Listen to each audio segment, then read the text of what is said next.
Hopefully you've got your Bible and you can open them at Matthew chapter 11, page 976.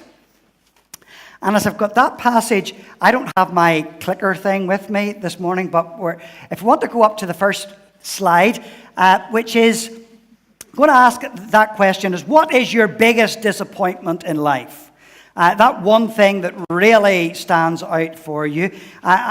Thinking back for me, it was probably at least 40 years ago, something that I had been reading, an advert in the back of one of the comics that I think that I had at the time, and it was advertising that you could buy a set of X-ray glasses, and it was advertised in a way that you were able to hold up your hand and you could see all the bones, and it really intrigued me, and I thought I would really want to get this. So I went off and I went to the post office in those days to do it, to get your postal order, £1.25, whatever it was, and posted it away to get my X-ray spectacles. And the only positive thing that I can say about it is that it arrived. Because the things did not perform in the manner in which I would have wanted them or would have expected them. When you put the goofy things on, all that they did was make your eyes blurry.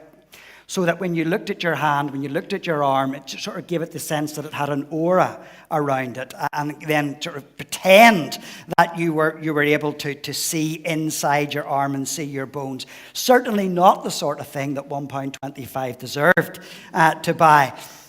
But perhaps in keeping with disappointments, you've got disappointments that are real and a lot more significant than that. Don't want to remind any of our younger people here today, you've been doing exams, or a lot of you have been doing exams in school last week, and perhaps some of your disappointment revolves around that. Might be in sport, that you have really not been able to develop in the way that you would want, or maybe there was an injury, and that stopped you playing sport in the way in which you want it. Maybe it's a relationship. Maybe some relationship of yours hasn't worked out in the way in which you would have wanted to. It never took off, and again, there's an abiding disappointment with that. Or even worse, that there was something you had wanted to say to somebody, and you never got that opportunity to be able to express that. And so all these disappointments are real and they're meaningful. And I want to look at Matthew's Gospel this morning in this passage, chapter 11, from the context that actually it's possible to think that some of our disappointments in life, we can in some way point back even to Jesus himself, that maybe our lives aren't happening in the manner in which we might have wanted them to. And I think that's an angle that we could see where John the Baptist is. John is in prison. I want you to look at verse 3, because this is a question that John sends out via his disciples. He wants to ask Jesus. And the question is quite simply this. Verse 3, are you the one who is to come, or should we expect someone else? I want to think just about John the Baptist for a few moments now. And we've got a picture coming up of John, and just thinking about that wonderful, rich spiritual heritage that John had. John's parents were Zechariah and Elizabeth. They were both of the priestly clan. In the gospel accounts, there is no other birth that is mentioned in such detail other than Jesus himself outside of John the Baptist. So it's really central. There was a lot of attention paid to this. In his life and ministry, John was always aware that his role was to point to the one who was to come after him. So John was constantly doing that. He was okay with that. And he was saying that the one who was going to come after him, this Messiah, the one that the whole of creation was pointing, John himself would have been so unworthy to come near. He wouldn't even be worthy to untie and to tie the man's thongs and his sandals.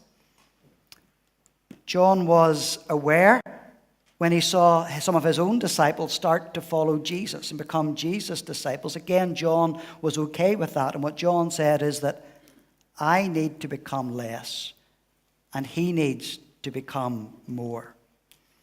He knew the remit of his ministry, which is to prepare the way. But right now, at this point in John's life, he's stuck in prison. And I think possibly one of the questions maybe he was asking himself is, how did he end up here? How did John end up in prison? Well, John ended up in prison because he was fearless in the pursuit of righteousness. John was not afraid to tell people that they were doing the wrong thing and this is what you need to do. And he wasn't afraid to do that to the very highest and the most important in the land. It wasn't that he just singled out maybe what we might say insignificant people, but he went right to the king. And he said to the king, what you're doing is not right and you need to change your ways. And that was how John ended up in prison. But now that John is languishing in prison, and he's been pointing all his life towards Jesus, and he wants to honor the Messiah, the one who is coming. But yet, as he watches Jesus, as he listens and hears the stories of what Jesus is doing, he begins to have second thoughts, or so it seems. And as I think about that, there's a couple of avenues. The next slide that could come up, that maybe a couple of the thoughts that maybe center in John's mind here. But certainly it's this, if I have been following Jesus, why are they not happening the way in which I would want them?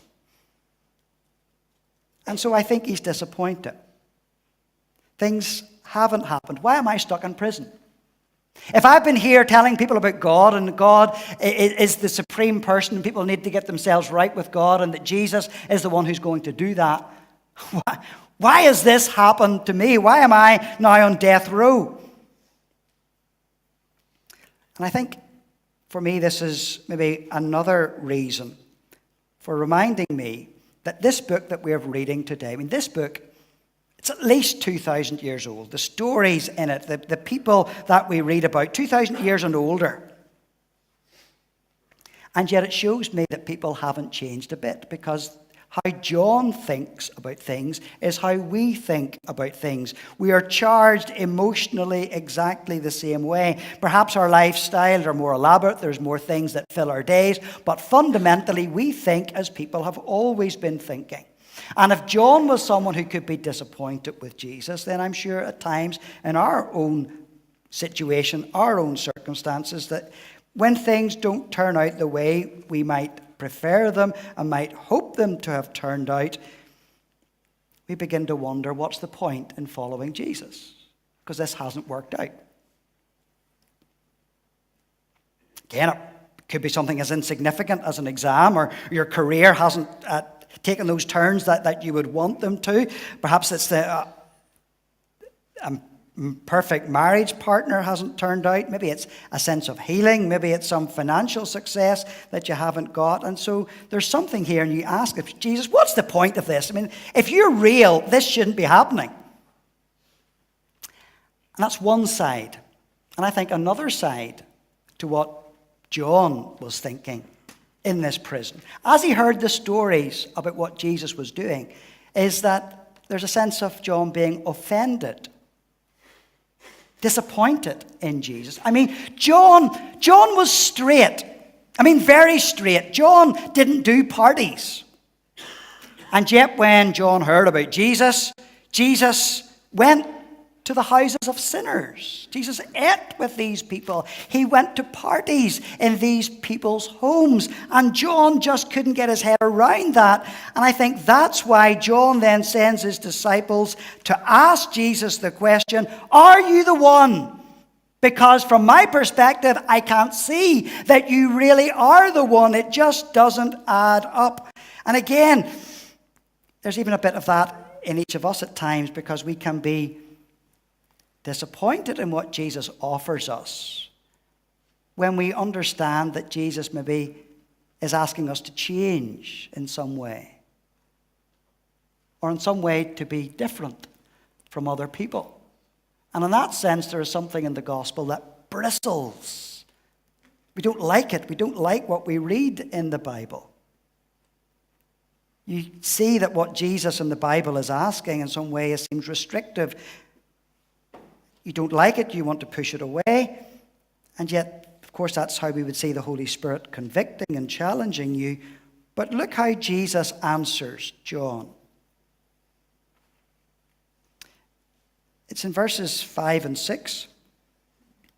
Jesus answers, "Go back and report to John what you hear and see. The blind receive sight, the lame walk, those who have leprosy are cleansed, the deaf hear, the dead are raised, and the good news is proclaimed to the poor. Blessed is anyone who does not stumble on account of me." In other words, John, stick with it. Don't give up. Try and see past some of those things. And yet, we can struggle at times, just like John struggles, particularly in those moments when we think we're just ordinary, there's nothing unique or special about us. How could God possibly use any of us to do anything of any significance? And when we get a disappointment, when we get a setback, we just feel like throwing the whole thing in. John the Baptist was a remarkable individual. Jesus says that in verse 11. It says, "Truly I tell you, among those born of women, there has not risen anyone greater than John the Baptist." He was a significant guy.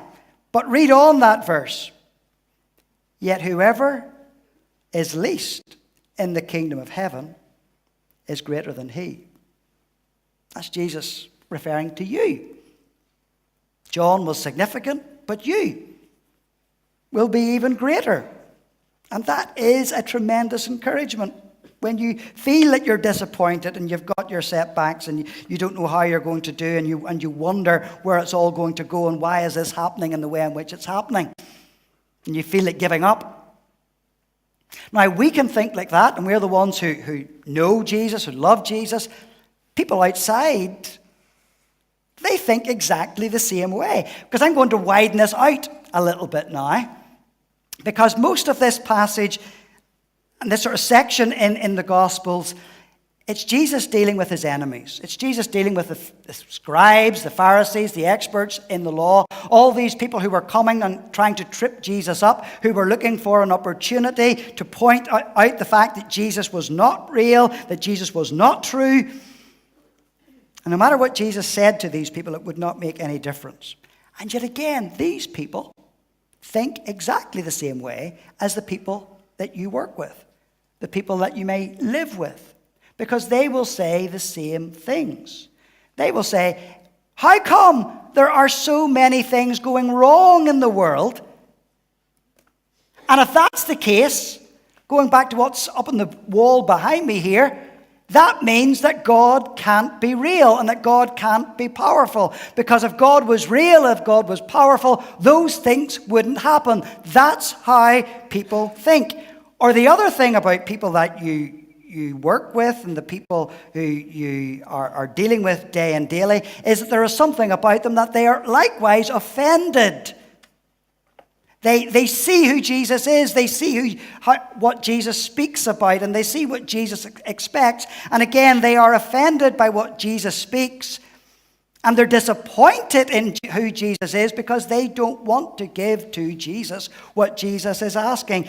And it's easy to be offended by Jesus. It's easy to be disappointed in Jesus because Jesus, as we have been reading over this past couple of weeks, pushes us, and he challenges us.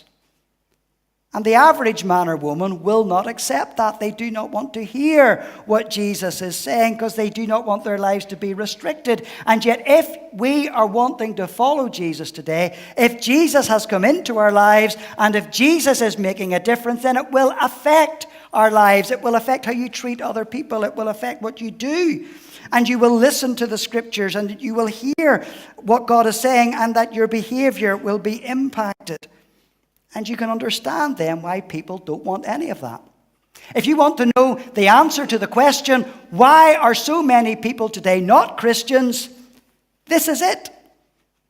Because they are disappointed, in their view, in what Jesus offers. They see that as being restrictive. They see that as losing control of their lives. And so they do not want Jesus. But I want you to look back again at verse 3. John's question. Because fundamentally, it's reminding me that people will always be looking for something. Because look at verse 3. And what John's saying, if you, Jesus, if you are not the one, then should we look for somebody else? Should we expect someone else? Think about our world. Think about the people you rub shoulders with. If they decide they don't want Jesus, if they decide that Jesus is not the one, it still doesn't stop them looking for something.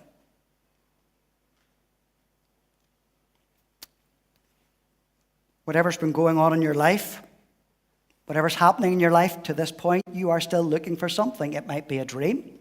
It might be your career. It might be your bank account, but you are looking for something. And we do that simply because that is part and parcel of what it means to be human, because we are always looking for that thing that seems to give satisfaction and purpose to our lives. So it is not a case of stopping to look. And that's what John seems to think. If you, Jesus, if you're not the one, then who is the one? What is the thing that's going to make a difference in my life? And the significant question for you, or even as you're dealing with your friends and family and the people you work with, is that when we need to challenge either ourselves or challenge others, we need to ask them, that other thing that you are looking for, will it be as good as Jesus? Will it be as forgiving as Jesus? Will it be as welcoming? Will it be as life-changing as Jesus? Will it be as wonderful as Jesus? And that's why Jesus here in his answer to John, when John says, are you the one? Or should we look for somebody else? What's the answer that Jesus takes back? He says, look. Look at what I've been doing. The dead are raised. The sick are healed. Stop your looking, John, and look at me. And that's the essence of Jesus' answer in verses 4 and 5. Look at what I have been doing. In preparing for today, I was reading about something called the Reticular activating system. I don't know anything about medicine and how the body works, absolutely nothing. But I gather that this is part of a bundle of nerves that travels up to your brain.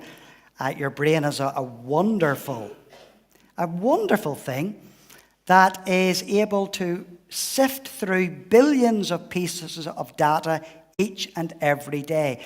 Now, if your brain was taking all of that in the course of a day, your brain would literally fry, and it would overheat, and it would short circuit.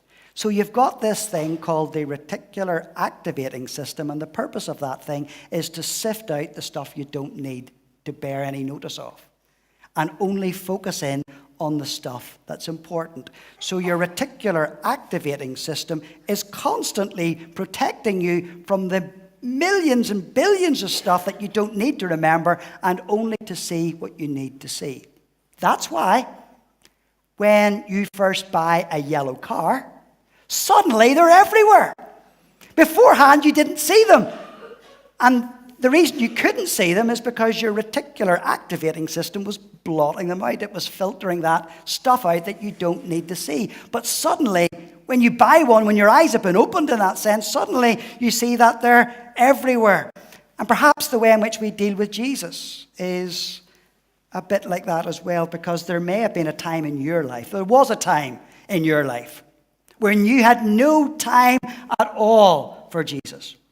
You didn't want to hear about him. You didn't want to be challenged by him. You didn't like the fact that the Bible speaks. And so you just shoved that out of your life. You pushed back and you didn't want to have anything to do with that. But then suddenly, God worked in your life.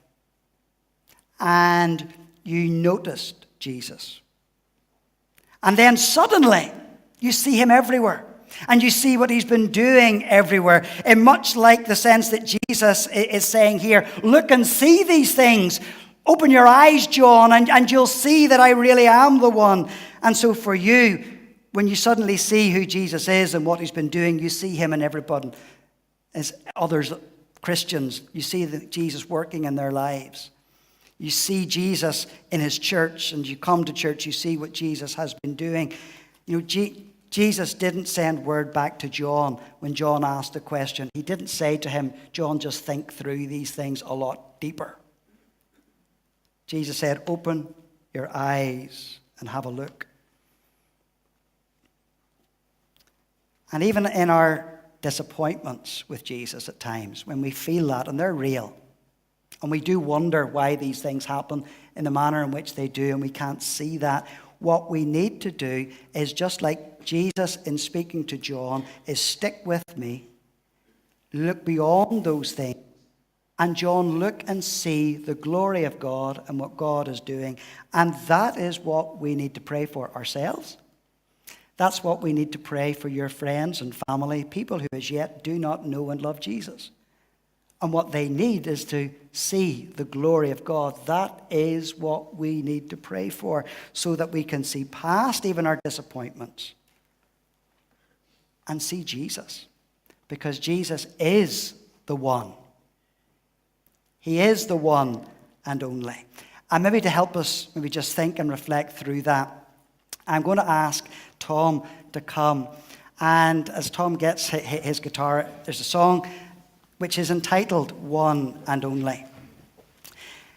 And as we think it through for ourselves and who Jesus is and the difference that he makes in our lives, I think these words really, really do it for us. And we see who Jesus is. So as we listen to Tom, let's focus on Jesus.